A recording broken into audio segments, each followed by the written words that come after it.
Shirt show. All right, let's go. Shirt show! Talking shirt! Shirt show! Just talking shirt! Shirt show! Talking shirt! Shirt show! Shirt, man! All right, episode 20 of Shirt Show. We're talking with Justin from Barrel Maker Printing in Illinois. Let's go! So what's happening at the shop right now? What you guys busy? Apparently, if you're there on a Sunday. Yeah, we're really busy, but we're also like, I think we just suck now too. So it's like a combo of like, I honestly can't answer that quite. Like, I'm not sure. Like, it's somewhere between we're like either really busy or we're just really bad at getting jobs out right now. So it seems super busy, but like we contracted maybe like 25 or 30 jobs out the last couple of days, and we're printing like on the weekend.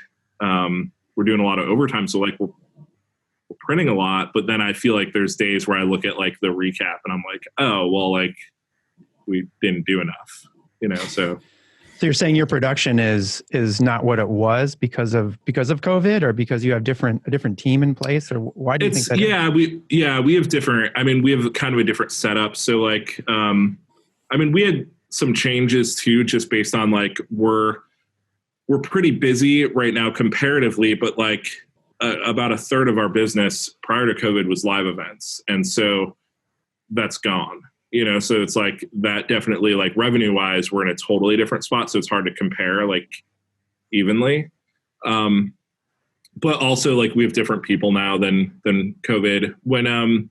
So like when the COVID thing first happened, we kind of cut, I mean, we probably like everybody else, we sort of like cut everybody initially, but we started back up only like 2 or 3 days later.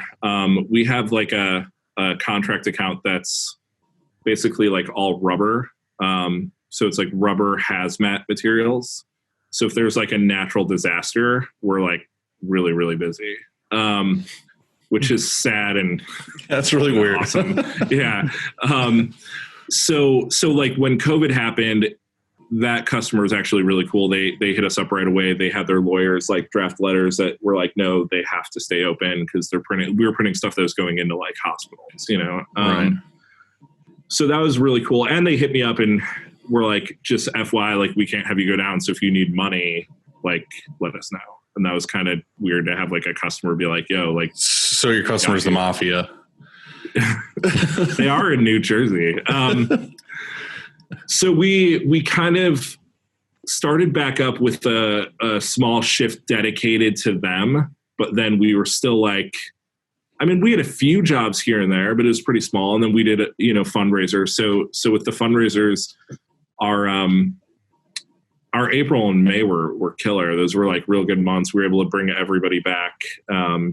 We did really good. I would say like June was a pretty bad month for us. Then it sort of like, after that stuff subsided a little bit, then I feel like shit got real. Yeah. But throughout it, like we just made some changes overall. So like prior to this, we had a printer who was also like our production manager. He was like our best printer / manager. And I don't go into like a lot of shops, but I also feel like that's like a pretty common setup where like your good printer becomes sort of like the manager. We decided to like shift away from that and move into like, basically we made 2 people, a manager and an assistant manager team. And that started about 2 months ago. So that was kind of like a big change. Yeah. What were you saying about that guy that you had to let him go because he wasn't doing so great? And then he's working on weekends and he's doing like, yeah, he's like really awesome. Yeah. I mean, like yesterday. So like he left because he hung on pretty good throughout like most of like the return. I guess like he was like our main printer throughout like a lot of the like fundraiser stuff. And he just like was looking for, it's interesting. Like, I think I don't want to say too much about him, like as a person, but I don't think he wants to be like a screen printer. I think he wants to like run a print shop, you know, or be like I think he wants to like have his own shop. Right. So he's not somebody who like wants to be at a print press all day. So he basically found like a real small company who offered him a job, essentially like running their shop. So he went and did that, but then he's been coming on the weekends and like helping us get caught up. But it's interesting because I'm not paying him like hourly. I'm paying him like flat rate. I'm like, hey, here's like 8 jobs. I'll pay you X amount to do those 8. And now he's able to knock out 8 jobs in like 4 hours. It's like, fuck. Like you can do any of that when you're like an hourly employee. Yeah, because he couldn't milk it if he was just a normal day to day. No. You're giving him a flat fee, he's going to pound through them. Yeah, we used to have another printer who was like that too, where we straight up moved him over to like a contractor, and we gave him all of his jobs as a contractor.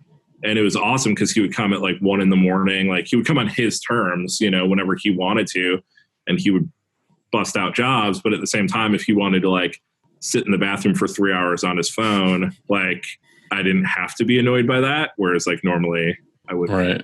How do you make that work? So do they have a key, or do you just show up and let them in, or how does that? We have key. Our doors are open. It's like we're not too worried about it. Some people have keys. We have like a lockbox, and like I hope you don't have any like criminals listening, but our dock is open pretty much every day. We have people here pretty much all the time. Like we have a bunch of printers who like to come at night. We let people like use the shop. Like I come in a lot on the weekends and try and just like focus. So I think there's enough coverage, and then we have cameras. So. And so the guy who's printing right now, he's just printing by himself, or does he have a team like a press and a dryer, or how does that work?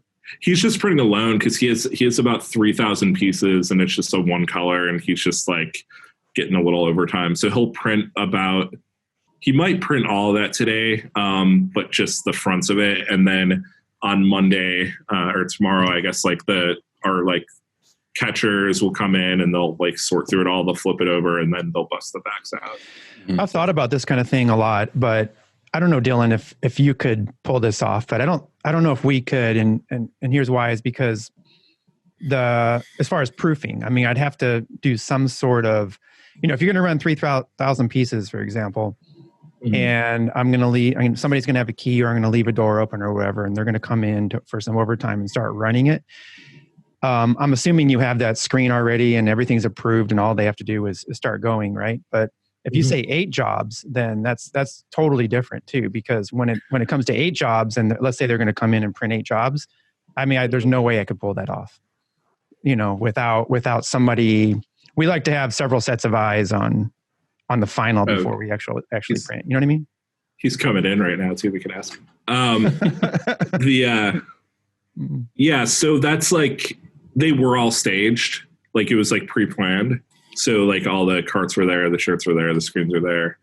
And all the proofs are available, you know, so that's all like on their tablet, on our phones and whatnot. So, I mean, there's definitely like our day-to-day has a sign off. So, I mean, there's definitely some risk if you have someone coming in being like, hey, like make sure it looks like the proof, you know. Right. There's sometimes you go to screen and you set up on press, and then there's an artifact that just makes it to the screen, you know, that's not on the proof. And so I don't know, me as a printer, like I'm trying to do so many things. Like I'm trying to, I know my print order, the color of ink, registering everything, my flash times, all this stuff, right? I have to focus on and concentrate on. And now I've got to look at the proof and make sure it's spelled right or whatever, you know, that it's not missing this part here or whatever. And I just think that's pretty tough. And that's why we love having 4 people look at the final before it goes. Yeah. So. It's interesting. The feedback I actually got was that he's able to do a good job now because he doesn't have people on his ass proofing every job.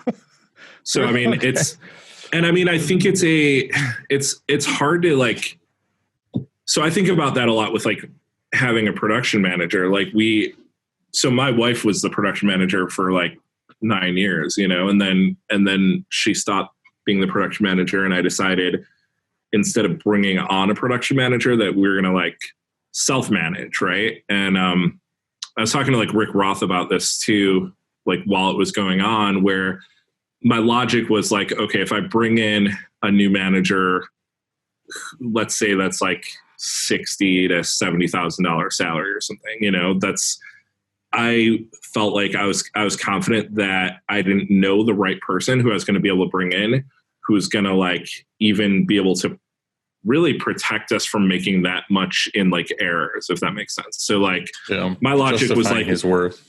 Yeah, it's like we have to fuck up $70,000 worth of shit before it like is really going to make a difference. Where it makes a difference is having that line of communication, you know, like when's this going to be done? Hey, we got to bump this up in the schedule. Like, could you run this over and quality control and whatnot? But I didn't feel like I had somebody in mind or even like anyone who was applying that I felt like was going to come in and make it worthwhile. So I just went with like, no management. That's kind of how we do it though, too, is it's just kind of, you know, getting systems in place so much beforehand that the press operator just knows what to do. I don't have to have somebody out there pointing fingers and being a boss and kind of in their face and watching them all day. It's just kind of like, you know, this is what you have to do, get it done, you know, go through the proper channels, get it approved and whatnot, and then go. So like, I don't have like a manager who just walks around and like manages things. It's just kind of like everybody knows what to do. But Chris, who's here with me in the office, he's kind of like the production manager too, just so that like, if I'm not around or I'm not there, I know that he's kind of like the manager to go to help you figure something out. But for the most part, it's just like a figurehead thing. It's not necessarily a job where he's just walking around doing that all day. Mm-hmm. Yeah, I bet the production manager role is different at every shop. I mean, I think there's probably some things that overlap, you know, that they're all maybe similar. But the production manager here, Kyle, he doesn't like his job. His responsibility isn't making sure that we're not fucking up or anything. You know, he doesn't walk around and proof anything. You know, so I think that it's probably different at every shop. Does he print? Only when like needed. So, for example, if let's say somebody's out on vacay or sick, or we're just jammed up and we need to get jobs out, well, then he does. But generally, no. So during a typical week, I'd say maybe one day or Tuesday. Well, past few weeks, it's been a little bit different, but maybe a day or something for an hour. But generally all day, no, his role is he's in the screen room and he's getting screens ready and out to the floor. And does he schedule or no? Yep.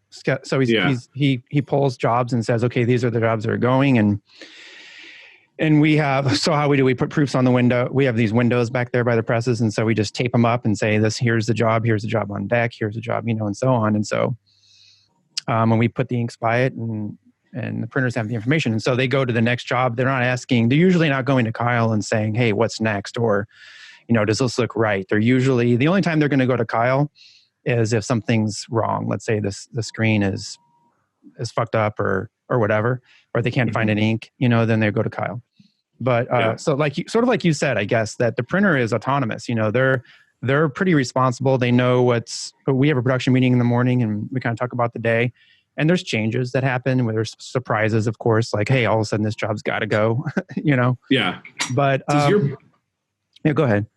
Sorry, not to like interview you or anything, but like does your printer know at the beginning of the day what jobs they're supposed to do throughout the day? Like do they know they're the whole I would day? Say they have a good idea. They probably what we think we're going to print at 7:50 a.m. and what actually prints by 5 is probably 80% true or accurate, you know. So maybe we're waiting on there's usually jobs on hold. Maybe it's jobs on hold for approval, you know, and so maybe jobs on hold for somebody added some shirts, or maybe we have 10 hours of work and 8 hours to do it, and something happens that job prints faster than we thought, you know, or something happens that a job takes longer than we thought. And so job has to push out to the next day.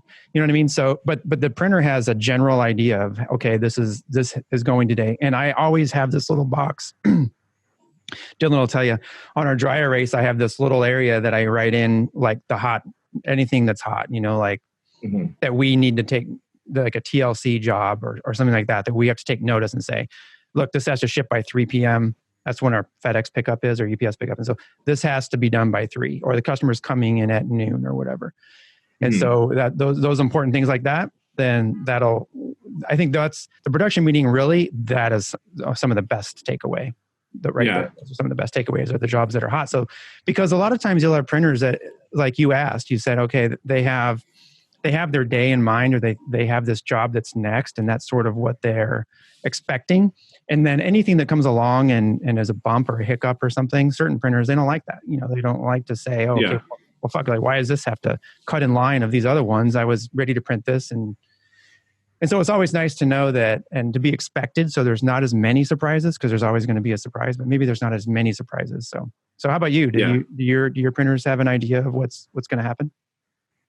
Yeah. So, I think it's similar in the fact that, like our dream, our layout each day, it's not completed. I think you have to go into it knowing like, these are priority jobs. These are like, this is like what I want to get done, but there's going to be some stuff that doesn't get done. So yeah, we delegate out basically. So our managers don't make the schedule. They just like try and make sure the schedule is getting done and prioritize it and try and like see if sometimes we'll assign stuff to like maybe a certain press, and then halfway through the day you're like, oh wait, we got to move it to this press to like get it done in time, things like that. So they sort of focus on that. But each of our printers, they use a tablet, and we run our daily schedule runs into like Airtable. So essentially they have a tablet that has like a gallery view of their jobs, so they could see like, here's 5 jobs I have to do, and they see like the proofs and everything, and they could tap into it and see like, some more details and whatnot. I've like kind of debated for like a while though, if it's actually better for them to know the job, or if they should not have any idea what their jobs are, and you just constantly have like a cart being brought to them when one job's like close to being done. But I don't know. I mean, I think that like, and we've had printers who are really good too, where we could be like, hey, here's the 5 jobs that we're expecting you to do. And they'll take a minute and they'll look at all of them and they'll say like, oh, cool. Like these both have like royal blue. So I don't really need to like, I'll do these back to back and keep the squeegees. They'll kind of look through it for a little bit and like strategize. And then we've, printers who they just go, there's like no thought process. So like you have to kind of be a little bit more strategic between like giving them jobs that kind of will flow together better. Yeah. But yeah, I mean, they know their jobs, what they're supposed to do. And then we have our firm jobs, which are like, these ones 100% have to go like no matter what. And so those are always like the first ones on the schedule. And if, that's usually where we'll divvy out to like somebody else. If like one printer's killing it, we'll feed them like another firm job or something. So. Yeah. I feel like we have it to where it's like a calendar, and it's kind of like the top part of the calendar is one press and the bottom side is another press, and it's booked up for the the full 10 to 15 business days or whatever. So each guy knows exactly what he's going to do every day for the next like 2 to 3 weeks. So like you said, it's kind of nice for the printer to look at it, and it's things that we might not see. Like he looks through his daily schedule and he's like, all right, well, this job has sleeves and this job has sleeves. I'm going to put these 2 together so I can leave the sleeve pallets on the press and do both jobs at the same time, or same with hoodies, or same with, whatever he's doing. But again, like you said, you can bump stuff to one guy if he's doing it. But usually for our presses, we kind of have like one press mostly does hoodies and sleeves, and the other press does a lot of like shirts.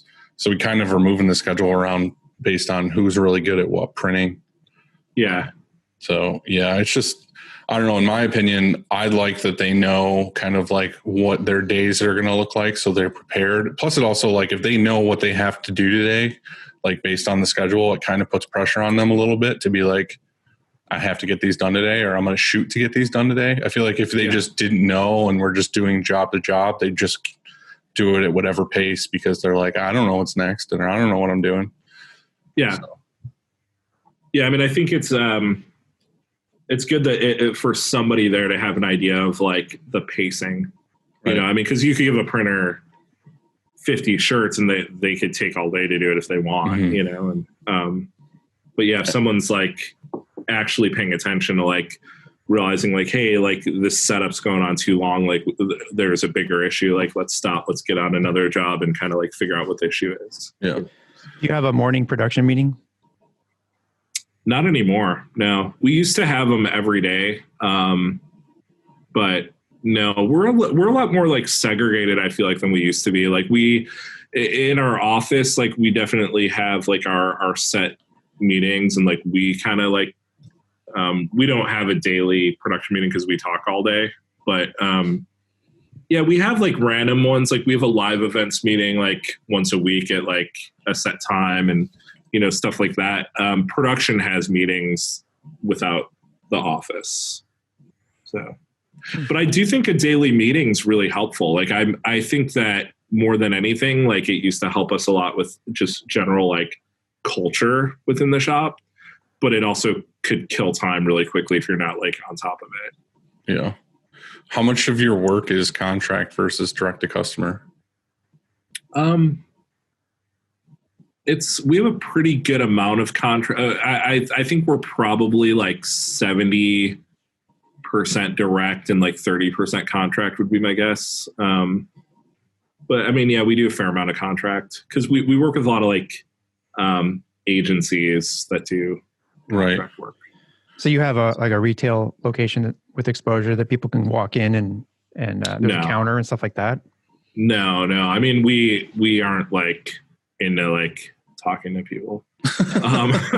Our goal, like we started printing in our apartment, right? And then like our first place was like it was literally like the shittiest warehouse you could find, covered in like oil. Our windows were busted out, and like our logic from the beginning was like we want people to be able to like order online or via email, and like we want to ship their stuff. Like we don't want to get into like we don't want to get into like that first place that you're describing was at a old barrel factory. No, it was because that was my guess. I'm like, it's got to be how he got his name. That's how you got your name. Oh, cool. No. No. Why? How did you come up with Barrel Maker? It's a thing on it. So it's just like we had we started a clothing line for kids, so it was like meant to be like a kids thing. And our son's name is Cooper, he's named after like Twin Peaks, Agent Cooper, but a Cooper is a barrel maker by trade. So like someone, yeah. So it's like it's dumb. It's really annoying. It's real annoying to like spell out every time you have an email, Yeah, nothing to do with barrels. I don't even like barrels. They seem heavy and clunky, and I have a tattoo of one though. But yeah. But I don't even like barrels. But I have a tattoo of one. So what made you want to get into printing to begin with? Spite. It was all spite. We were there's this girl on my Facebook feed who started making baby shirts. She had a baby like right at the same time we had a baby. And we were like, dude, we just had a baby. Why are you having a baby? It already started off like kind of like this feud. So she was making baby shirts, and my wife and I were making fun of her baby shirts like one day on which is actually really unlike Erin. Like I don't think you could get her to like talk crap about people. So the fact that she was even making fun of these girl shirts is kind of like just shows like how bad they were.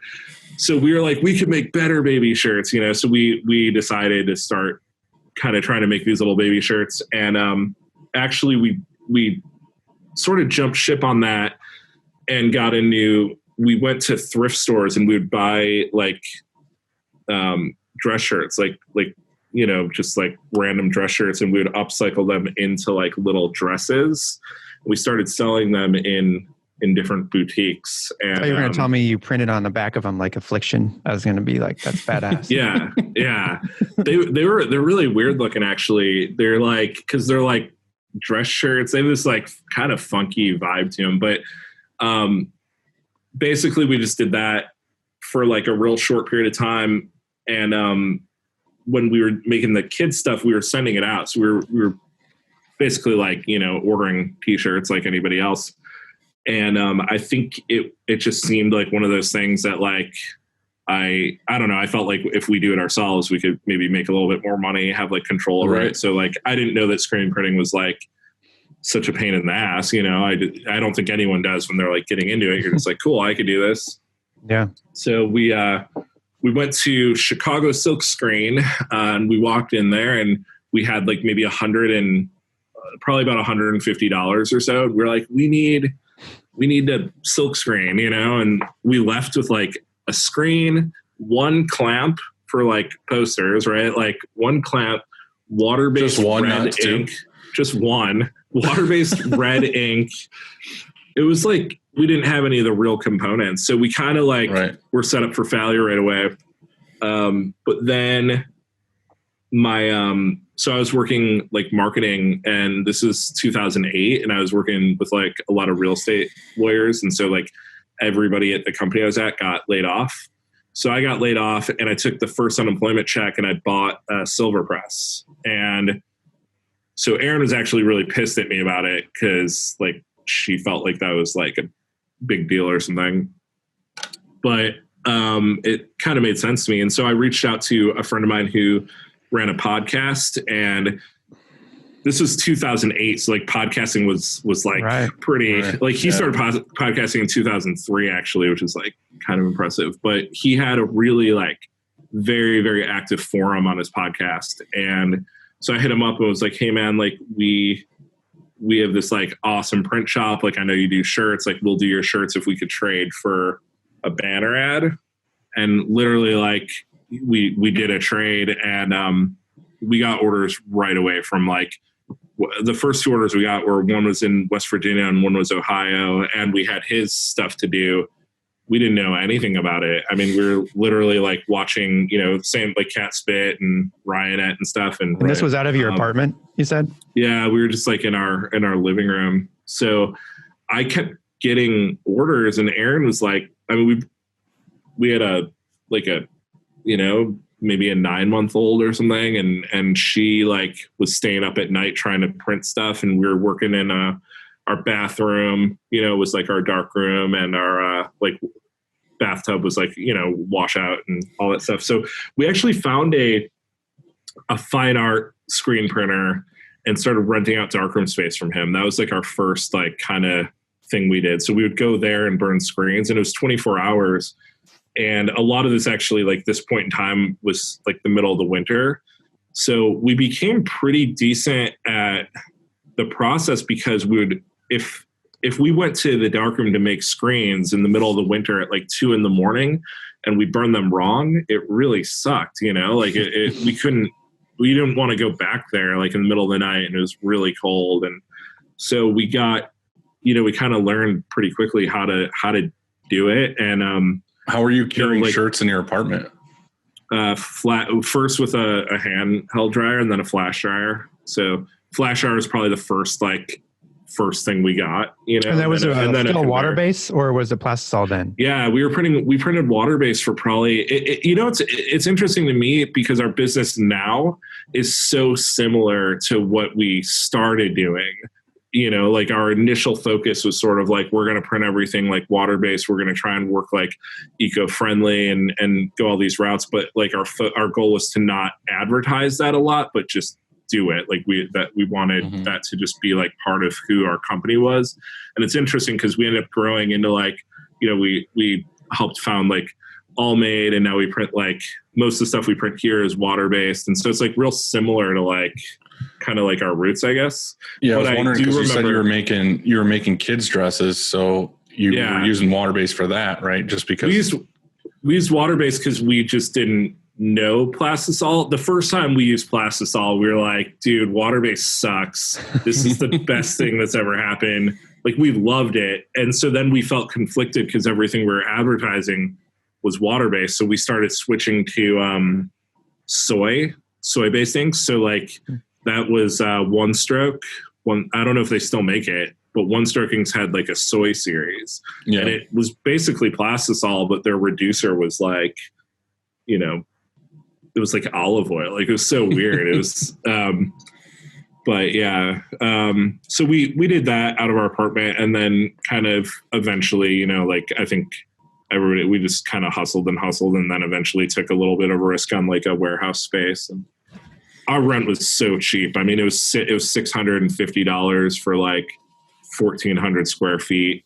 And I mean, like we didn't have like windows, and it was real creepy, but it really helped us to grow. And you had, at this point, you just had a manual also. I mean, and so you got this warehouse space, no auto. I'm assuming we We did about $100,000 on a like a 4-1 tabletop press, like before we even got like a regular, like, you know, like 6'4" type press. Yeah. So the first, like, the kind of like our next purchase, when we got a warehouse space, we went on Craigslist and we bought a package from, actually, you know, Jimmy, you've been working with Jimmy, right? At M&R. Oh yeah, sure. We bought it from him. So I mean, he was from M&R, or he was selling from him out of his garage. I think he was, maybe like, his wife was like annoyed that he had all this shit in his garage. So like, we didn't know him. I mean, we didn't know. It's funny because we ran into him several years ago, and we all pieced it together again, and that was kind of fun. But I don't know why he had like Riley Hopkins presses instead of like, you know, like, I don't know, Chameleon or whatever, like a Sidewinder or something. But he, so we went on Craigslist. We found like kind of a package from him where he had a Riley and like an exposure unit that wasn't like we were using a, what did they have there? I mean, we were using like a big exposure unit because we were renting a space from like this fine art printer. But, getting like a 6'4" was a big deal. And actually even getting a little conveyor dryer, like, was kind of intense because we didn't have the chance to like even know if it worked. Like, we got that from Jimmy too. And he seemed like trustworthy, like when we met him and stuff, but we weren't able to plug it in because there's a 220. So well, like, I'm going to give him shit. I'm going to give him shit when I find out that he got a Riley Hopkins. So he's going to have some explaining to do. He loves it. Yeah, he doesn't even like M&R products. He sells rock on the side. he gets fired on Monday. That's why all the new M&Rs kind of look like rocks as Jimmy's worked his way up, you know. So that was something I wanted to ask you is why did you go with rocks when M&R's in your backyard, basically? That's a great question right there. It's very straightforward, and I'm not going to throw any salespeople under the bus, but my wife ran our shop, right? Like I'm like on the sales and marketing side, and we split that up from like pretty early on. It was like, hey, I'm going to like bring in orders and you're going to like figure out how they get done. And like, that was like our dynamic, you know? And it's, so we had M&R come in, I'm trying to think of what year it is, maybe 2010. We had a rep from M&R come in because we absolutely wanted to go M&R. They're like you said, they're in our backyard. It didn't make any sense for us not to go M&R. So we had them come in, and Aaron sat down. We're basically like, we're between a Diamondback and a Sportsman. Like, we're new. We didn't have, at the time we had, I think like 2 manuals and like a little, and the 4-1, not 2 manuals and, it was a 4-1 silver press. So it was like, we kind of ran on these like 3 like manual presses in there, and we needed an auto, and we had money put aside for it. And they came in and they would not stop pitching to me. And she was the one that they needed to sell. Like, they had to sell her. She's like, I'm the one with the money. Stop talking to him about it. Like, I'm the one who's like printing. And, it really rubbed us the wrong way. So we said, fuck them, you know? And, we went and bought an M&R from somebody else. So we basically just bought a used M&R instead. Right. So we had a gauntlet and I'm not sure the name of the dryer. We had a 25-foot M&R dryer. Yeah. It might've been a Sprint. It was like a big ass gas dryer. Yeah. Probably a Sprint. It took up our whole shop. And then me and this girl, Rachel, who's with us, me and her sat across from each other at the end of the dryer, just getting like pelted with like discharge fumes all day. So then I joined a gym and started working from the gym for like 6 months. But we had the M&R for a little bit and it was fine, but we started getting these pretty big orders. So we had a couple 60 and 80,000 piece orders, and it was just insane. Like that's a lot of shirts. When it's a lot of shirts. How do you go from having a silver press to talking to somebody about doing an 80,000 piece order? You tell people that that's like what you do. You're like, of course. Yeah. So actually I'll tell you what happened with that. It was a really large organization. It was a very legit thing. We got asked if we could do the order. And we also had a few other people reach out to us separately and ask us if we could do it, which made me realize like this company is desperate or whatever. And they reached out to like everybody in town. So I went home. I was like, I'm going to go home and I'm going to just like brainstorm for a little bit because they need this. We could get this. Like, this is like in play, you know? So I sat down for a little bit. I called all the thing about it is the reason they were looking around for someone else was it became a little bit of a rush order and they needed 60,000 pieces. And they were basically like little tiny bags. Like it wasn't like t-shirts. It was like these tiny bags. So what happened is the company that they planned on getting them from, like they were out of them. Like they had maybe like 20,000 of them. They didn't have 80,000. So I think everybody who was bidding on it was focused on trying to just like make it happen or price it or just being like, hey, they don't have them. And I realized that they didn't have enough and I went to them and I was like, look, we could absolutely do this, but we have to do 5 different colors. Cause like we have to do like, you know, basically like 12,000 of each color, right, to be able to fill the order, and we could hit your timeline and like whatever, but we got to close it like right now so that we could get it going. And I made them proofs and everything that showed like actually how cool it would be if they did all the different colorways. Like it actually looked like kind of neat, and they went for it. And then and they paid us up front, and that's awesome. So we hit up Ryan. So I became friends with like Ryan and Nick Wood kind of early on too, because, you know, like anytime we had a question, we used to call Ryan all the time and be like, hey, I got a school order. I got this order and it's like 1,000 pieces and it's 4-color process. I don't know what 4-color process is, but you guys sell it. Like, right. So let's figure it out. So they would help us. Like they would. So did you get your supplies from them? Yeah. Yeah, I mean, we got our inks from One Stroke because we're using like soy and whatnot. Right. But yeah, most of our supplies came from Ryanette. Yeah, and so it only makes sense for you to call them then. You know what I mean? Like, absolutely. So we called them and we said we got this really big order.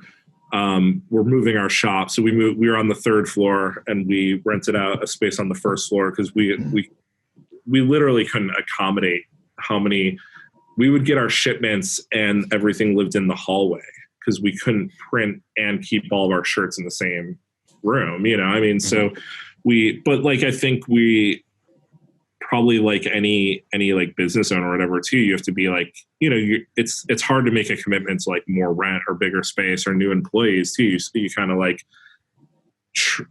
I would say most of the time you push the limits before you like make that shift. Right. But this was like, we had this big order. We knew that our M&R wasn't going to be able to like print it. And, so we hit up Ryan, and I remember after that conversation, Aaron was like, Ryan, like Ryan talked to her the whole time. Like it wasn't about like, he knew that it had to be like for her, that she was going to run it out, you know, and that it was like her deal.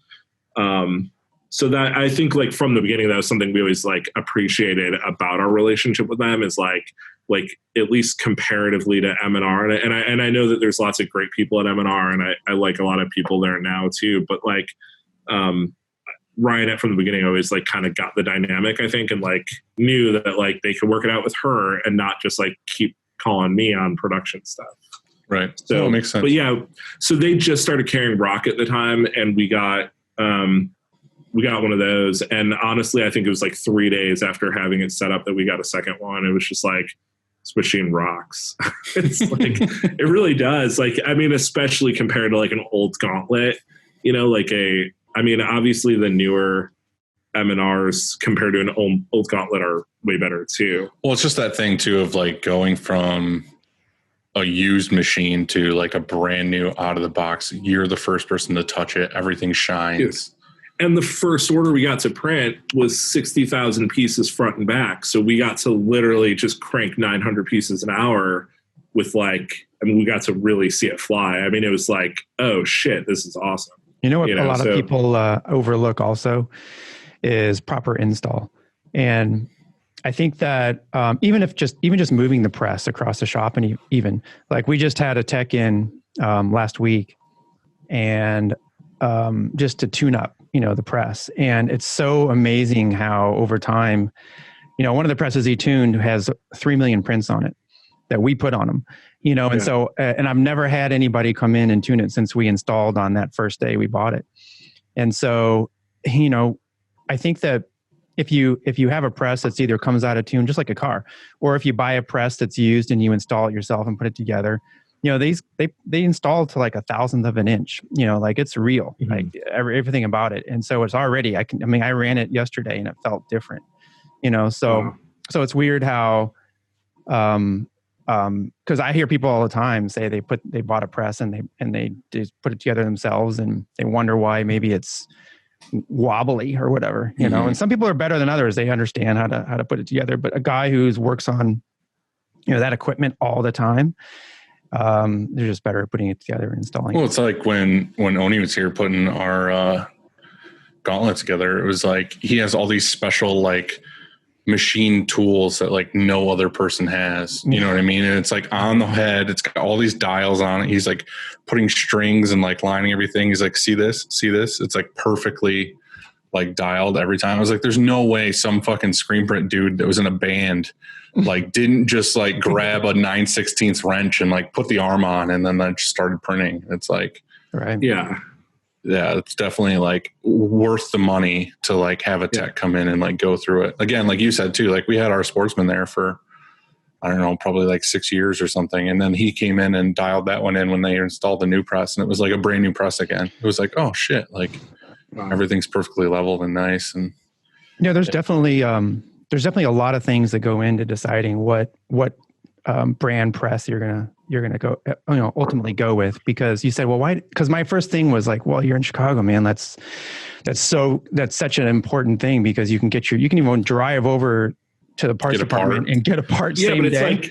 But we didn't need it though. I mean, that was actually something that we said to them. So we had M&R techs in our shop like every fucking day because that press sucked. So we had to having techs who are close by wasn't like an appealing thing to us. Like our goal is to like not have techs in our shop, not need a tech.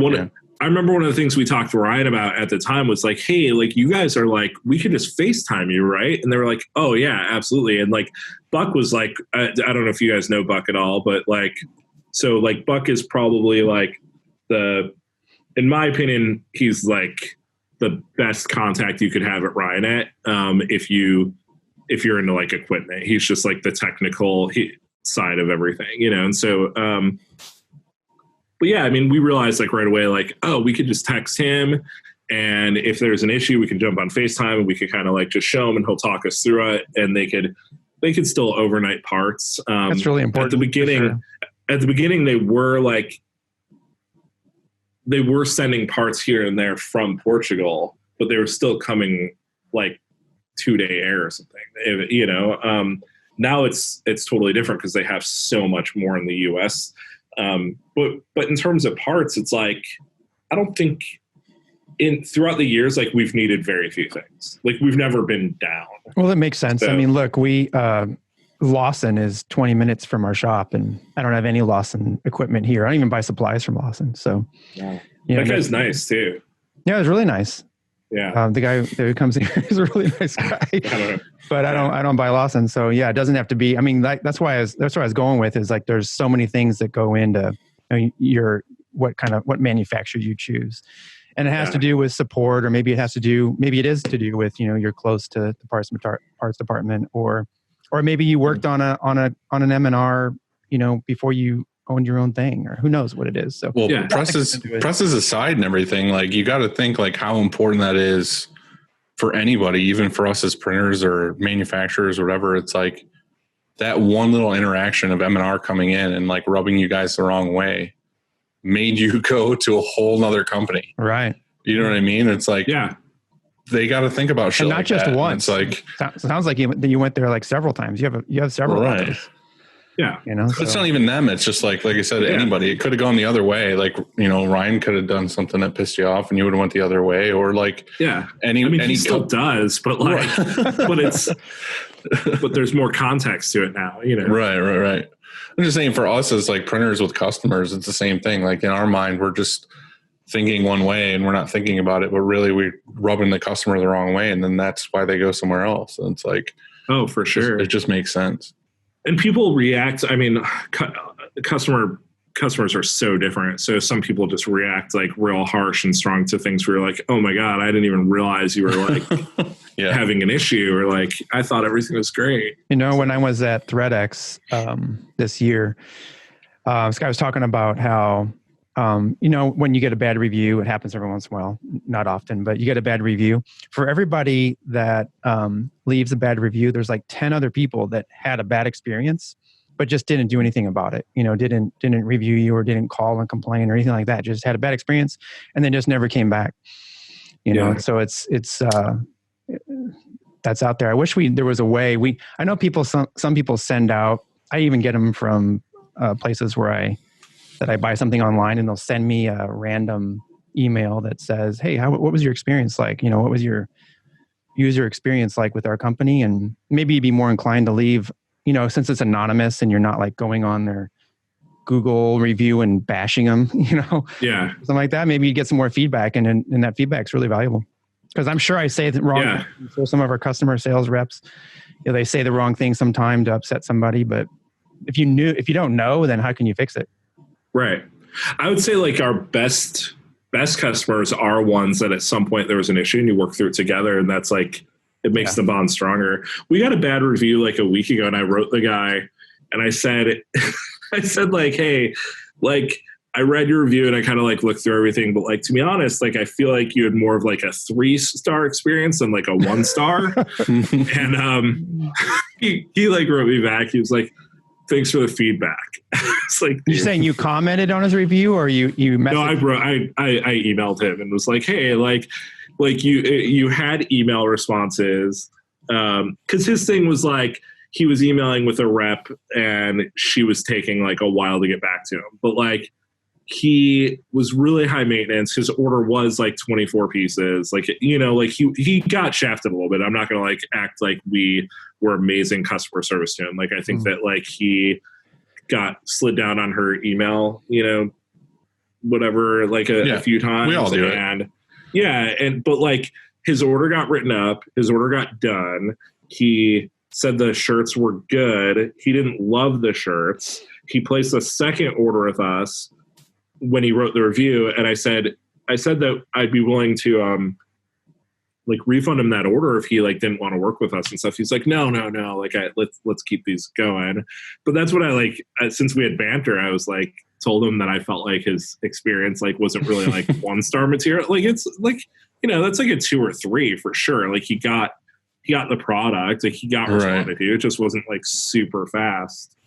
Hey, well, since we're on this topic, I think it's perfect time for Inksoft sponsored question. Since Halloween is in a few days, can you share a customer horror story or tell us about a print job that went horribly wrong? We had a fire. We had an order catch on fire. So we could talk about that. That was catch on fire. Yeah. So like, that was kind of similar to like what we're doing right now. Like, we used to have sort of like this little crew that would come in, and it was a 3-person crew, and they would print from like maybe 4 or 5 p.m. until like midnight or 1, you know, and they were like all in college or just graduated, and they were like friends. So like, it was actually a pretty good situation, because they would knock out like typically like a big order or like a couple like regular size orders, and they worked together real well. But there was an order of tote bags that they finished the order and they sealed them up and everything, and it was around like 1 a.m. and they left, and the box basically like just got hotter and hotter. Like, have you ever stuck your hand into like a pile of tote bags like while they're being printed at the end of the dryer, and they're just, it's like What kind of tote scalding bags? hot. You mean like just like canvas not tote bags. Really? that hot? That Yeah. Wow. Do you guys not run your dryers at like 900 degrees or like? Yeah, we run our dryer at the surface of the sun. You don't broil your garments. No, it's wow. So it's crazy, and so it caught fire on that box. All joking. Really, what was happening is one of the dudes was smoking a doobie, and he threw it in the box of tote bags. Dude. Actually, wait, that's a better story. Screw the tote bags were on fire. We lost all of it. It was bad. The shop didn't burn down though, right? Just the tote bags burnt. Just all the bags, yeah. But it was 10,000 of them. It was God, a big deal. But this other time we had a printer, and man, I love this guy. He moved away to Germany, but he would every once in a while, like we would do stuff like, like you have a job where you're like, maybe you pay a printer like a little extra, like under the table or something, and you're like, hey, is there any way you could get the job done like before Monday? And I don't know. We tend to have a bunch of those. So he stayed late and he printed this job, and it was like a school uniform order. So I think it was like maybe like 1,500 or so pieces, and it was a lot of work. So he like did the whole job, and we had a bow and arrow that we used to shoot against the darkroom wall in the shop, and so he finished the job, and he was like super stoked that it was done. So he grabbed the bow and arrow and like fired off like a victory shot, but he shot the lights and like shattered all the like fluorescent lights. And so he was real bummed out because it meant that he had to like stay and clean now for like another hour and like be like, hey guys, sorry I shot out the lights. But turns out like we had shards of glass in like tons of our ink, and it took us a while. We just kept ripping screens for we were ripping screens for like 2 weeks, and then finally like found like a shard. We're like, that's what it is, and so that kind of sucks. So long story short, you still have a bow and arrow in the shop that you shoot for victory? We don't anymore. We should. I thought it was fun, but like we were ever also since then though. Yeah, that was kind of a bummer.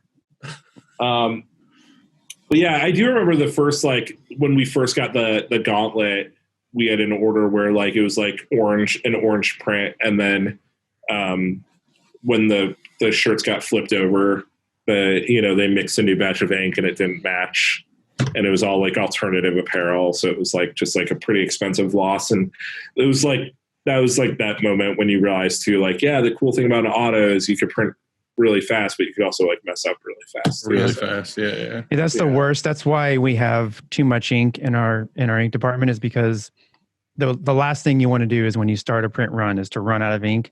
An ink that's not stock anyway, because that you've mixed or you've ordered or whatever.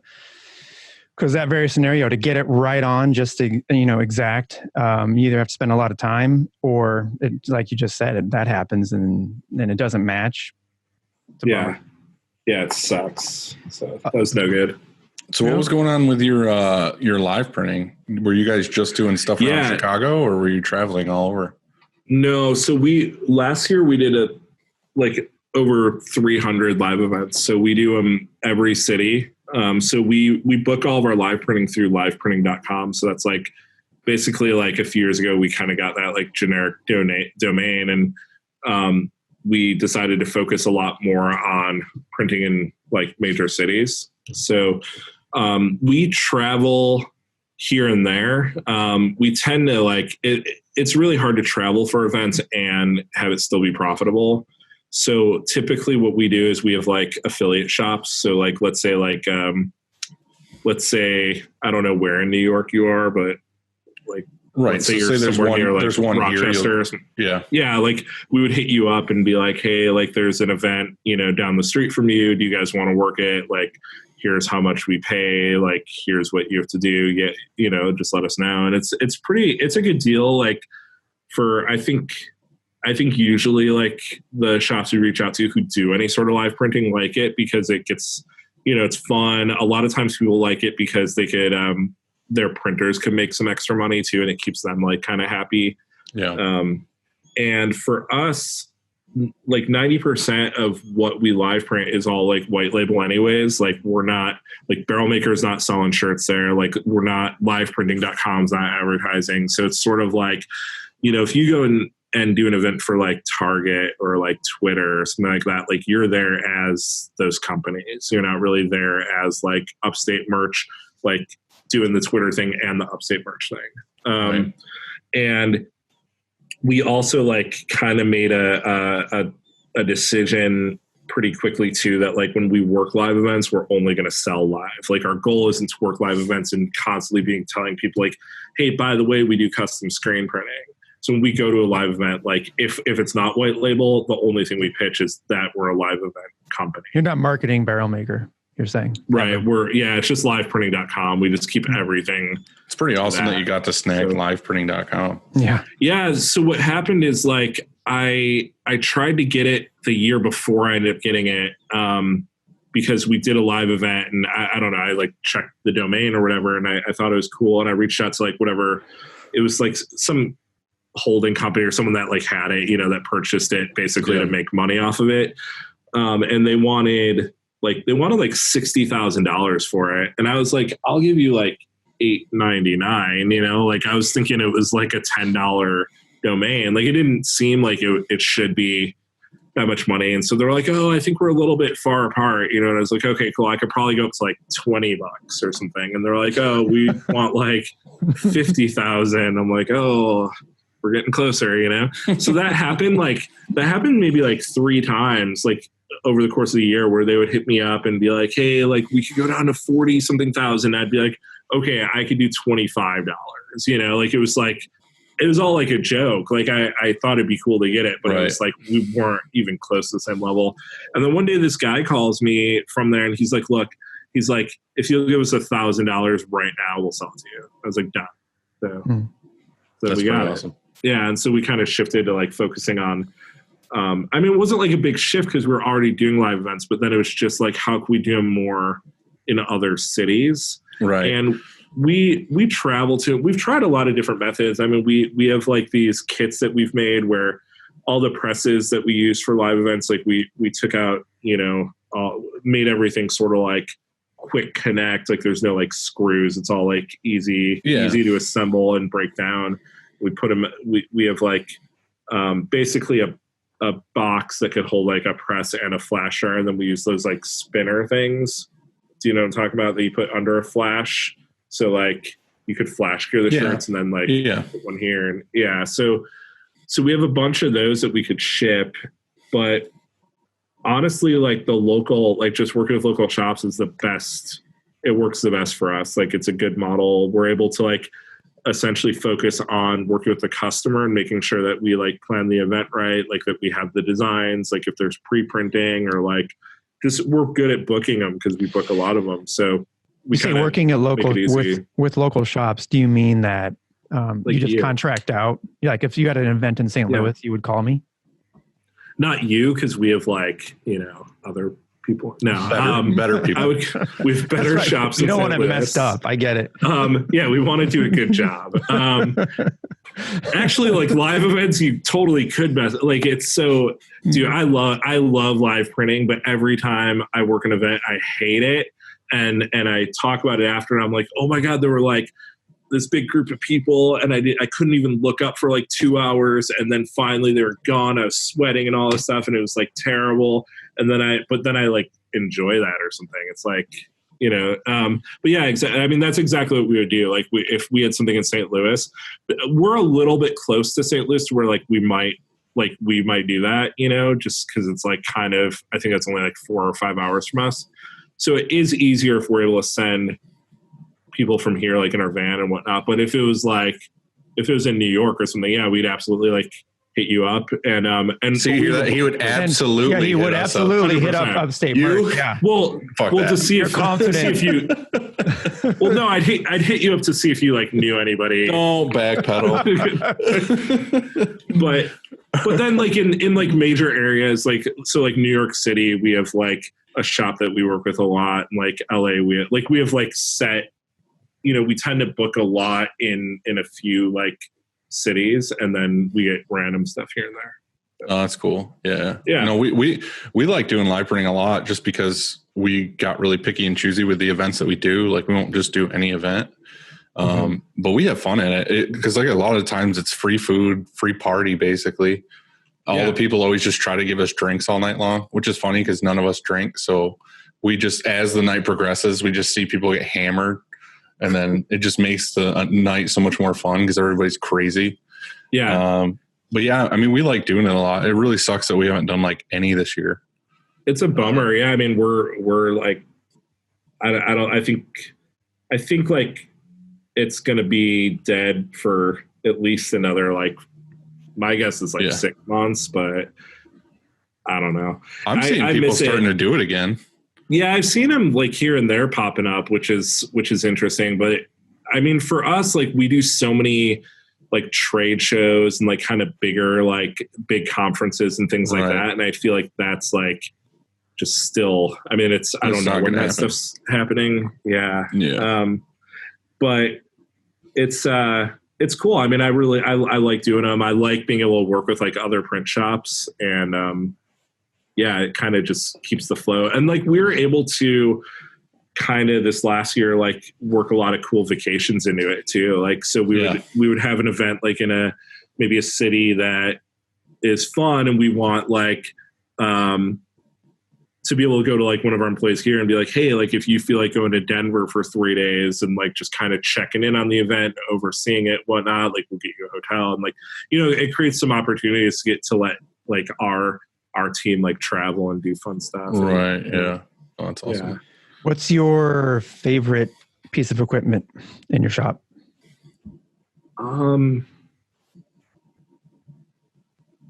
Probably, I don't know. I was going to say like the autocoder just because it's like it doesn't ever mess up, but it doesn't fucking do anything but go like this. So like that's kind of boring. It's not. I think we have that same opinion that and the CTS are probably our favorites, right?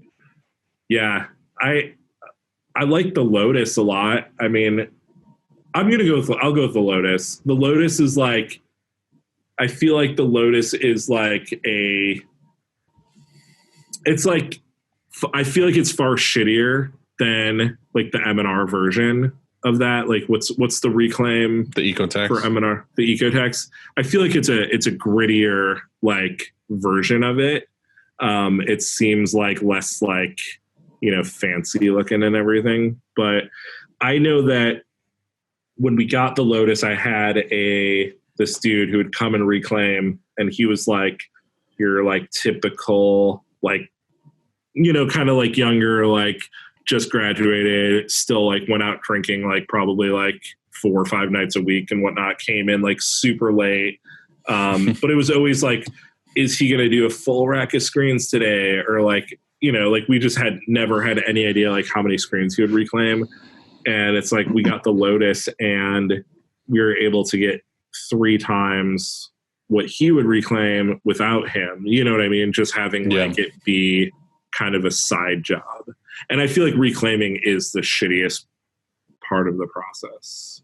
Yeah. So Reclaiming sucks. I used to like it because I took him to the car wash, and I would load up my Ford Explorer and drive to the car wash and line them up in the whole bay, like 24 at a time. It was fast as shit because I just walked down the thing and did it.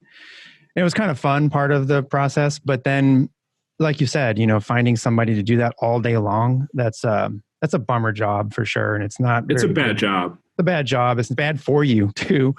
And so I totally get it. The Lotus Holland, I don't think it's, maybe it's not as fancy as the Ecotext, but I mean, it works and it cleans screens. It actually fits in your shop, I think, better. How much is an Ecotext? I don't even know what they compare like price-wise. Well, there's module basically twice the Lotus. You can have 3 chambers of an Ecotext, or you can have 2, or I think they even make a single. I want to say. Wait, why would what would one chamber do? Like take the ink off? It does everything all in the same chamber, which is a chemical. I think it would be tough science wise. Yeah. But the Ecotext is, you can dial it in better, I think, like you mentioned, but they both do the same job. And I would say if I had to choose, What are you gonna say? Is it ink? Is it like ink emulsion power wash? It's just like the Lotus as far as like how it's set up like that. It's just the thing with the Lotus is you just basically hit a button and then it goes the same speed through every chamber.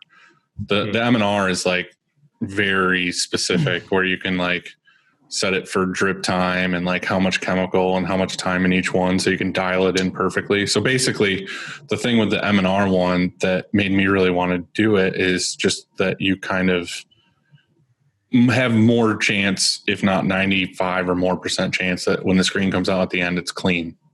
You don't have to like wash it again or pressure wash it or tweak it or scrub it or whatever. Yeah. Ours come out real clean though. It's when they start glitching, it's because of the chemical got like tainted or whatever. So it's like you just got to kind of like clean it out or change out the chemicals. We used to have an issue where like we would have like one chamber. I think like the ink remover water would basically like it would go into the next chamber and they would intermix and it would make the middle chamber like really weak. Right. But yeah, it's just like that job does suck. And it's hard to have someone do it every day. And I also feel like it's a hard job to have kind of random, like even if you split it among people in your shop, it can be really messy. So like it creates like situations where, you know, like people have like stuff all over their clothes or on their hands, whatnot. It's just like So I had this thing come up this week that kind of made me think, and I thought we could talk about it a little bit on this. And I don't know if you guys have ever really thought about it, but I think I mentioned a little while ago that there were some shops in my area that basically because of COVID are selling or going under or whatever. And I've had shops over the past couple of years that have hit me up and been like, hey, we're thinking about selling. Would you be interested in buying our shop or whatever?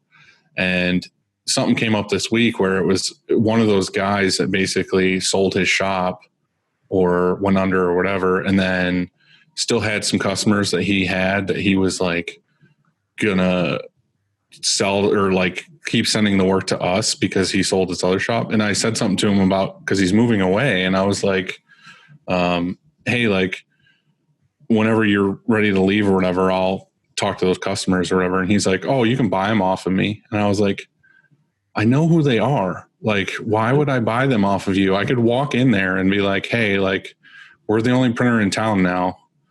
But that aside, that's what made me think of it. But it was just kind of like their shop was kind of localized. It wasn't like ours where we do everything national. It was like they only do local stuff, and they were trying to sell their company, but they wanted like a crazy amount. And I was like, I don't think I could ever, as a printer now, knowing what I know now, try to buy a company for their like book of clients.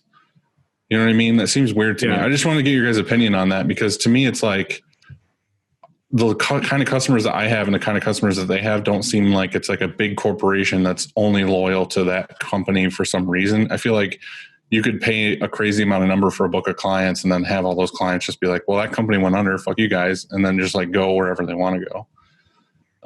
Yeah, absolutely. I don't know. It just seems weird. I just wanted to like discuss it or talk about it. It just seems like a weird thing to me to like spend thousands and thousands of dollars on like a book of customers. Especially right now with like COVID. Like, I don't know if you guys are realizing this too, but like how many of your contacts are coming back?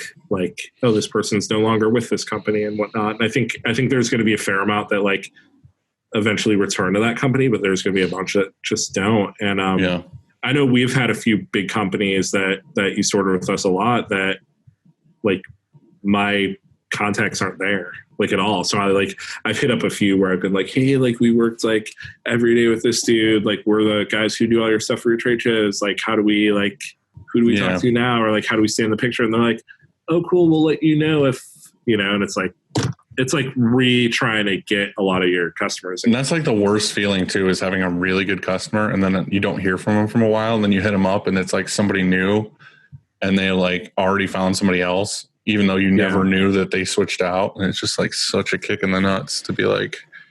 So how we got started in embroidery is we bought the embroidery department out of Bass Pro Shop here. And we absorbed in their, like you said, the customer list and the machines. And it was a small team, just a couple people. Or it was actually one person that one person didn't come here and one person did. And I thought to myself, oh, well, this is a great way to launch into embroidery. I've always wanted to have it. It's like goes hand in hand with screen printing, but it was super hard to, cause I thought, oh, I'm going to have this list and they're just going to come here we'll contact maybe the top 50 accounts and say, hey, we're ShireKong and now get your embroidery done here. But, one, I was terrible at doing that because we're just so busy and we never really had time to go after it. And so I really got into embroidery. I guess I got the equipment and I had there was also a good contract that came with it. And then a second time we absorbed a shop. We didn't buy the shop, but a guy who was screen printing, some things came up in his life and he had some kids and it was just I think you all know what it's like. It's demanding. I mean, he was there 24/7 and he made a life decision to say, I can't do this right now. And I want to come to work for ShireKong. And so, we struck a deal and he did.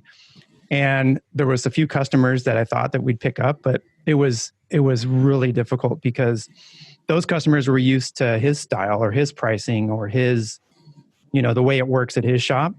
And just like you said, there's no guarantee. There's no guarantee of saying, even if you told them like, hey, we're ShireKong and Jen, this guy works here now and we're going to take care of you just the same. That doesn't mean that that they trust ShireKong, or maybe they had a bad experience with us, or maybe they think we're too expensive, or all these list of things. Like what guarantees them? How can we retain that client list?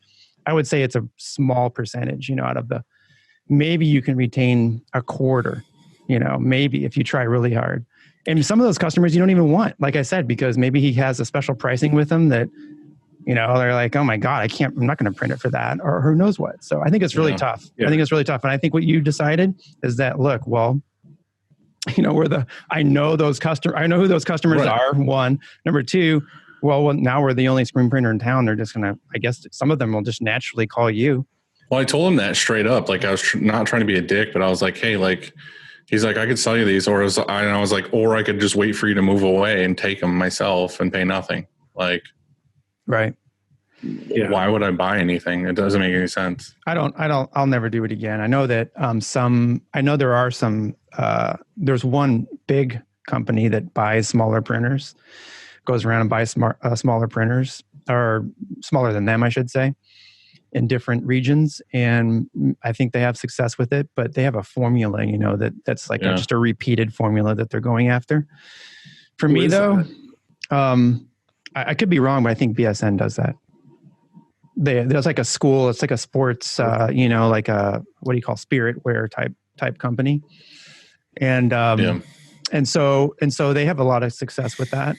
And, but I just don't think, and also we're basically as big as we want to be, square foot wise and equipment wise. And I feel like the only way it kind of makes sense and works is if you were to buy that company and then keep that company going with that name.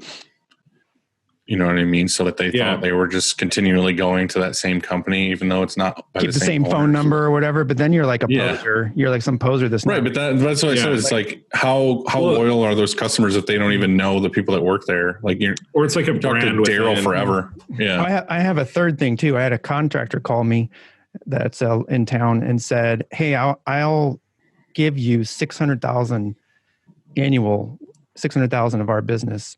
And I just get a percentage of it every year." And I was like, "Did you read the book of 20% of your customers or 80% of your profit? Because I bet you're giving me the 80% that suck." It's like that 600,000 was probably not the customers you want. I know the guy, he's a friend of mine. He's a good guy. He's like, "Yep, that's actually what it is." he's like, "You're right." And we laughed about it. But I mean, I don't know. It's like, I think it's always tough. I would say, I think you did the right thing, Dylan. Proud of you. Well, I know I did the right thing. I'm just saying. So, Justin, do you have any shop tips and tricks? We've been asking people, and some people have been giving us some really good ones of stuff that's just like shit you don't normally think about that you like kind of discovered on your own, and it's like a huge time saver or just a cool thing. Or have you ever heard of Printavo? I don't know about that. Tips and tricks. Well, speaking of Printavo, Yeah, is that what you guys are using? Fuck. Yeah, we use it with like a hodgepodge of stuff, but that's what we use for invoicing. And I was going to say, like, did it make a big difference in your shop as far as like? We were like the third shop or something to use Printavo because he's like from me and him like are from like the same area, and so we literally, I mean, we went from QuickBooks to Printavo, like, and right before we used Printavo, it was like, we just had like a clothesline with like orders hanging basically. So I don't have like the ability, I don't really have something where I could compare it to like, I didn't use Shopworks or like other, programs. I've used Deco Network in the past just because like I used that before we used Inksoft. But yeah, so we built a lot of our like workflow around Printavo, and Printavo is like, I'm a fan of it. I'll say like my sales manager can't stand it, and he's constantly like criticizing it. I criticize it a lot. Like I text Bruce quite a bit where I'm like, dude, what, like, why is this like not, but I also you text him that like, in the middle of the night. He's just like Bruce loves that. Like, Bruce is just like, I'm working on it. But the thing about it is like, I think that we all know Bruce, right? Like, I think we're able to look at it too, at least for me, I'm like really forgiving of the software. And I have that understanding where it's not where it's going to be in a few years. Like it's going to keep progressing, and it's gotten better and better over time. It's not perfect, but like, I'm not going to switch to anything else. Like, I can't see myself like, well, that's what I was going to say switch. Is that whatever software, whatever program you have, however you're managing production or QuickBooks or anything, they all have something that it's a glitch or like you said, or like doesn't work well, or you wish worked better. They all have that. I think the good thing about Printavo is that there's Bruce, and you can, like you said, you can text him or email him and say, look, it's doing this. And can you fix it? It's just like the thing, like we talked to Bruce. Get anywhere. Yeah. Yeah. Like we talked to Bruce in the podcast though, and it was like, one of the things that we talked about is like, you're making a shop management software that's so broad, and you're trying to get it to cater to most shops. You know what I mean? And every shop does things like something different definitely. Yeah. So it's like, there's always going to be that shop that like doesn't do something that meshes well with Printavo or Inksoft or whatever you're trying to use. So it's like, I feel like there's always something you're going to be battling, but they're trying, like they're a software company. So it's like every so often they're getting a queue of like, hey, 35 people bitched about this product, like part of this company. Let's fix that in the next quarter, or like, let's fix this in the next quarter. I think Bruce does to like us kind of like the same thing that I guess like I do to employees who like complain about stuff too, where I kind of take it in and then ignore it until I realize that like, oh wait, there is something there, right? Because like I have like I could see, for example, like if I take on a project that has like, well, let's say there's like folding and polybagging on a project and you get a 5,000 piece order. Now you have like just a ton of folding and polybagging. You have all these people who are like overwhelmed with how much folding and polybagging they have.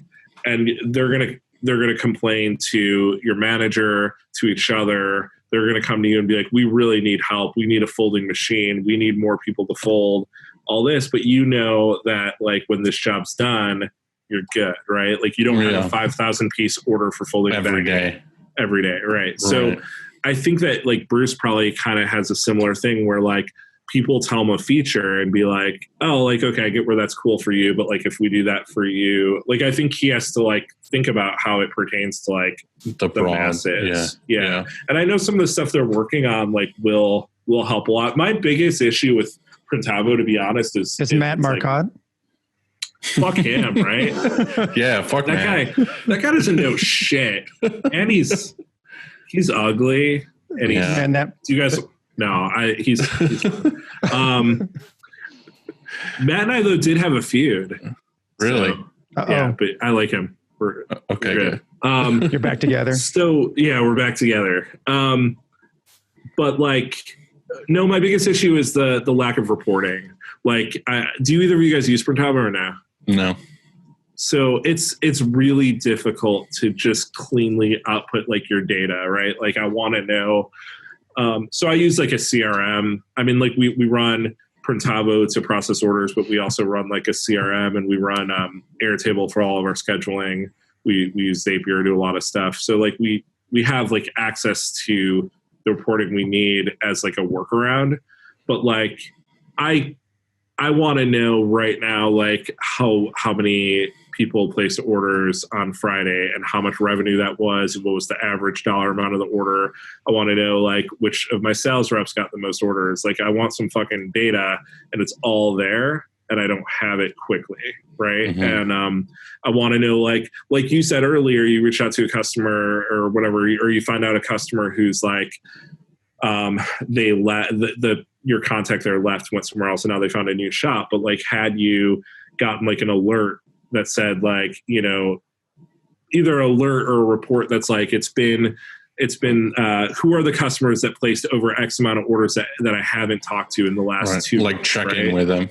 Yeah. And I get that that's like a CRM thing and we need to use a CRM for that, but Printavo has all of our data. Like it should be like telling us like who to contact, like what orders are good, like who is our 80% of shitty orders, right? Like, let's get some of that data. We're using Printavo to mark jobs as being on press and off press. So like, I want to know like the averages of like my printers. Like, why can't I see like, oh, you have 1,000 jobs under each printer? Like, give me the data of like, how much better is this printer than this printer? Or is this printer actually better than this printer, even though we all think he's worse, you know, or like, So I think like data is like severely lacking. And I think it gets overlooked at how helpful it could be to like operate our businesses.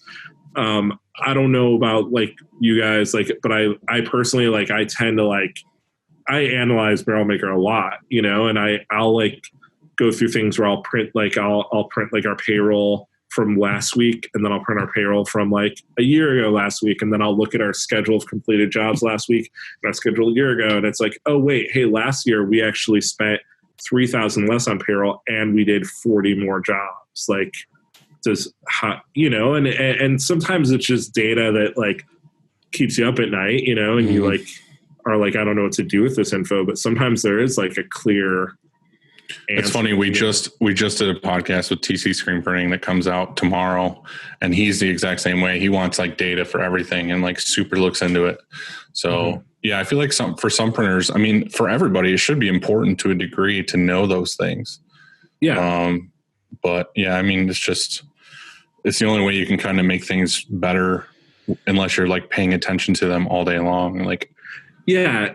And I screen print. Like, I get it. Like, I know that you could get a bad screen. I know that you could look at a job that seems like it's going to be straightforward and it could hit the press and just like not be. Like, I know that you can get pickup. Like, yeah, like I get that those things happen and it's hard to like account for some of that stuff too. But there's, I think my bigger issues with Printavo especially is just the lack of reporting on the customer side of it. Like, I want to know like quick answers to things. Right. I know I've been chatting with Bruce. I know there's a beta coming with some new stuff, new features. I wonder if there's any of that.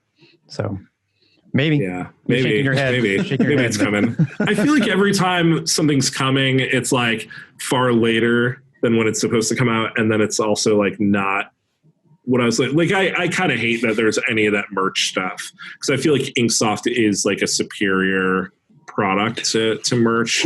And like, yeah, but it is like, it's just far better, you know. Like, do you guys do like Inksoft to ShipStation? Yeah. That? Yeah. I mean, dude, it's like, fucking it works amazing. really good. Yeah. And my thing is I just recently, probably within the last like 2 months, started using ShipStation, and I was using Inksoft with stamps.com, which basically would like, it linked up, and in Inksoft, you've probably done this, where you can like put in the weight for every package basically. And it sucked because every day I had to ship, like on Wednesdays or whatever, I would have to ship a couple hundred items. I would have to go through and do like the weight of every package in Inksoft. And I was like, this sucks. So I called Inksoft and I was like, hey, is there a better way to do this? they're like, yeah, you're actually one of the people that ships a lot of stuff. You should do ShipStation. I was like, okay, cool. Yeah. Downloaded it. I called the lady at ShipStation. She was like, oh, let's like walk you through it. She was like, go ahead and hit the refresh button and it should automatically pull all the orders from Inksoft. And she's like, yeah, all you got to do is hit like create shipment, like go ahead and ship everything that's ordered. And it just printed like 300 labels. Like I didn't have to put in any weights. I didn't have to put in anything. It was just immediately like ding, ding, ding, ding. And I was just like, no, it's awesome. Yeah. Like my head exploded. That's actually like, I was asking Bruce like a year ago, like why they went with Easy Post or whatever, like instead of going into like ShipStation, because that seems to be more of like an industry kind of like standard. But yeah, ShipStation's solid. I mean, we use that for like all of our stores, then for fulfillment. So I was just like, it literally saved me like a day and a half worth of work, like instantly. Yeah, that's cool. So it was like, there was a no brainer to get it because like I said, anytime I had to do that, I was like, oh, I got to like literally do this all day long. And then does now Inksoft, I can just like print. Does Inksoft like sponsor you guys? Is that why you guys had a question? Like an Inksoft question? Oh yeah. Mm-hmm. What do you get for that? We get one 16, what is this? One 16.8 ounce pure leaf bottle per week. Right here. Is that sweetened or unsweetened? Unsweet. Are you a sweet guy or unsweet? No, I do unsweet. Yeah. Yeah. I'll add like honey and like I'll like if I'm at home or something, I'll do like honey. Honey's natural. I'm not gonna. Okay. Yeah, it's natural. Yeah. There you go. Yeah. So Justin, what's for dinner tonight? So I have this. I just got a trainer, and it's guilt. And I'm just gonna eat guilt, I guess, because anything that I want to eat, it's just like I know that tomorrow she's gonna be like, "What do you eat for dinner? Why do you eat that?" Like you can't work that off, you know. So so what made you get a trainer? You would say you just got one. How long ago? How long you been going? Can you tell by this bicep? No, 6 weeks. So I go 4 times a week. It's like fucking boot camp. So basically what happened is my mom got a trainer, right, for like a year. So she prepaid for a year, and then she got this like crazy leg infection. She just had some like surgery. So she's like out of commission for like several months. So basically she's like, hey, I got the trainer, like, why don't you like take it over? You know? So I was like, cool, that'll be fun. Like, it'll be fun. It's brutal. So I've been doing it for about 6 weeks. And to be perfectly honest, I think it's really awesome. Like, I really like it. It's at 11 o'clock every day. So it's like one of the things that's really difficult is like I'm at work and then I have to like leave and go like fucking sweat my ass off. Heard that. That is the roughest part. But it's like I went and visited Andy 2 weeks ago and he's like, oh, hey, I got to go to see my trainer for an hour. I'll be back. And I'm just like sitting in his shop like, cool, I'll wait till you get back. but that's part one of the story. Part two is I said, dude, you're coming with us. I was like, come on, let's go. Yeah, and you're like, sit there and watch you fucking stretch. My problem is she doesn't like believe in stretching, or like she does, but it's not enough for me. So I'm finding that I need to get there like 25 minutes before. Otherwise, like I'm just like, I'm in so much pain afterwards because she just like destroys me. But like, it is kind of cool knowing like, hey, all I have to do is get there and then she'll boot camp me, you know? And it's been cool. Cause like I have a tendency, like, I don't know, like probably you guys too, like I'll get stuck at my computer for like, sometimes it's like 16-hour days of just like sitting there, you know? And so at least like, I feel like now I could be like at peace with that. Cause kicking my ass. But like she kind of initially was fucking with me like on food stuff, and I was like, listen, like I'll come here and I'll like do this, but like you're not messing with she wanted me to like journal my food. I was like, no.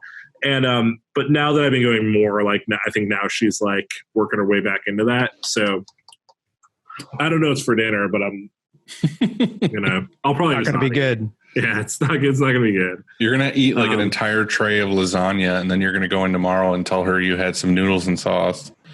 And I told her the first few weeks that like every day I was just eating wings, and I was like, I'm like, it's fine. It's like, we're doing all this workout stuff. And she's like, no, working out's like not enough. Also, I realized trainers don't even like, I don't think they believe in cardio is like even counting. So like, I feel like my whole entire life, anything I did as a workout to them is just like what you should do day to day just to be all healthy. To be alive. Yeah.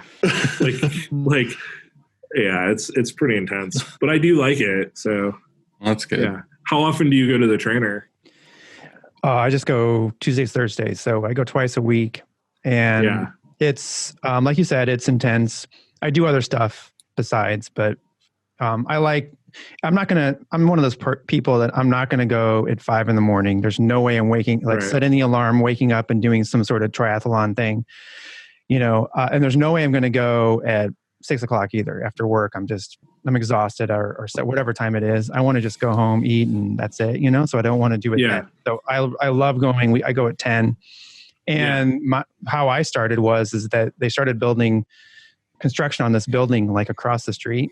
And it turns out it's this fitness place. It's not like a membership where you go in and work out on your own. It's only personal training. And I walked in one day and I'm like, hey, I'd like to talk about it. And I talked, and the first guy that started talking to me is my trainer. He's awesome. And so I literally 6 months in or something texted him and said, man, you changed, like, not to be cheesy, but you changed my life, like for real, because if you go, the whole part about it is you can't stop going. You're at a point now, 6 weeks, where you're in it. And so you're probably feeling changes and just doing, lifting up a Gildan box or whatever you do. There's like muscles. There's like muscles I didn't even know existed. Like I'll like feel something. I'll be like, wait, where did that even come from? I really wish right now, while you two are talking about fitness and trainers, that I had a cheeseburger right now. Just to like, I wish I was just like letting it drizzle down my shirt. I still eat cheeseburgers though. Like it's fitness, not. I'm kind of like I'm not giving I had one up yesterday. Yeah. But I'm not doing the workout as well. I'm just eating the cheeseburger. Well, she asked me like what my goals are, and I was like, mellow dad bod. Like that's it. Like I love how you said like, mellow dad bod. Mellow dad bod. Like I touch, and so sometimes she'll give me like heavier weights, and I'm like, we're going beyond that. Like I don't want to get. I'm not trying to get jacked here, I'm just trying to be like. I just need to. All I heard from that is that I just need to get a heavier cheeseburger. Right. Yeah. Heavier cheeseburger and more reps. No, right. But for anybody who's listening, straight up for real, make exercise a part of your routine, because I got stuck in, like you said, 16-hour days or whatever it was. Even if it's a 10-hour or 12-hour, whatever day it was, I got stuck in doing that. And being tired and not doing anything physical, or enough anyway. And for too long. And then I'm back into it. It made a huge difference. And not just physically, but mentally.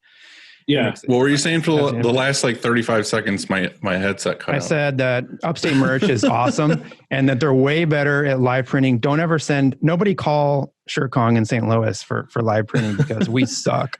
Well, you don't do it anyway. Yeah. I think like working out yourself though isn't even like, I can't even get close to the level that they like push me into. You know what I mean? It's like, I would never push myself. I don't know. Like there's so many times where I like look up at the clock thinking like, oh, we're like done. And it's like another 20 minutes. And I'm just like, oh my God, I can't even like imagine.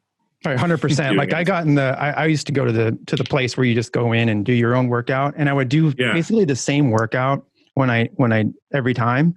And that doesn't do shit. Like I go to Cody and I walk in and like everything's designed to like mess you up. Crazy shit that you never even thought of or heard of. And I always say to them, like, nobody's supposed to do this. Like, I go, this is stupid. Yeah. Like, this is stupid. They're fucking sadists. Like they're like, yeah, it's crazy. Sign me up. Yeah. I used to just go and bring my phone and I'd be like on the elliptical machine, but I'm just still emailing. And it's like, I feel like I would go there and just be like kind of clocking my time, so I'd be like, okay, cool. I did 25 minutes on the elliptical, I'm good. Even though half of that I was just trying to like text, and I'd be like stopping. So that's a good tip. Work out some. Well, thanks for doing this with us on a Sunday. Yeah, it's fun. I just wanted to get a mug, so let's hopefully that's how you get works. one right there. Yeah. Well, hopefully I can send you one and it's shattered. I've sent out a couple mugs to people and they're like, "Oh, cool, thanks for this," and it's just like shards of glass. There's like no actual mug left. So you're gonna get a giant box, and it's gonna be wrapped in a bunch of. Well, actually, you're probably not gonna get the box, knowing. I was just gonna say I was gonna tell you like maybe put like bring to Aaron or something, and then it'll come to me and they'll be like, "Hey, it's for your wife," and it'll still be opened and like messed with. You'll see her walk by drinking out of it. But well, all right, man. Good talking to you. Yeah, you too. Good luck with everything. Have a good night, dude. We'll see you later. All right, take care. See you guys. See ya.